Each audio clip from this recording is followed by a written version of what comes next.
how did you end up as members of St. Mary's Parish here in the West End? Can we talk a little bit about what drew you to this community? I would like to address that, Father. Sure, please. I had a choking incident at home where I literally almost choked to death. I couldn't breathe. I couldn't speak. I panicked. I didn't think about using the chair as a Heimlich maneuver instrument. But Randy was in his study, and he heard me floundering, I guess. I'm not even sure how he heard me because I didn't make a sound. And he ran to the kitchen, and he had never given the Heimlich, but he gave it to me that day, and he literally saved my life that day. He called my doctor, and the doctor said to take her into the emergency room immediately. The first night I was there, a deacon came to visit me. It was, St. Francis, Bon Secours. A deacon came to visit me, and he asked me, Mrs. Tart, would you like me to say the Lord's Prayer with you? And I said, I would love if you would do that. The next night, a nun came to see me, and she said the same thing, and I said the same thing to her. The third night, a priest came to see me, and I apologize, I don't remember their names, and he said the same thing as well. And so we said the Lord's Prayer that night as well. The next morning, when Randy came to get me from the stay there, I told him, I said, Randy, there is something missing in my life, and I just realized it last night. I want to join a Catholic church. I want to get back to the church after my 50-year absence. I'm embarrassed to even say that out loud, frankly. So he said, okay. And then a mutual friend of ours told me that you were at St. Mary's, and I loved it from day one.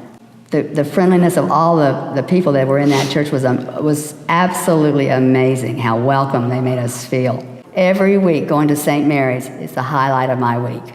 Your journey with cancer, when did that begin? Well, about 10 years ago I had my first bout with cancer, but this is different. This is stage 4, terminal. I was in hospice for 3 weeks. My oncologist said that there was nothing more he could do for me. I was too weak to have any more chemo. And lo and behold, thanks to God, my liver numbers totally reversed. Totally. And one day, Randy called him and said, Dr. Irvin, you need to see Jackie. She's a changed woman since you took her off that chemo. And when he saw me, he couldn't believe how differently I looked after having taken that chemo off. So God is in my corner. There is no doubt in my mind that he is watching over me, along with many, many hundreds of prayers that I have every day from friends and family. And when I say hundreds, I mean hundreds. It's between the prayers and God, that's why I'm sitting here, Father. That's the only reason I'm sitting here. Randy counts each day since I got out of hospice as a bonus day.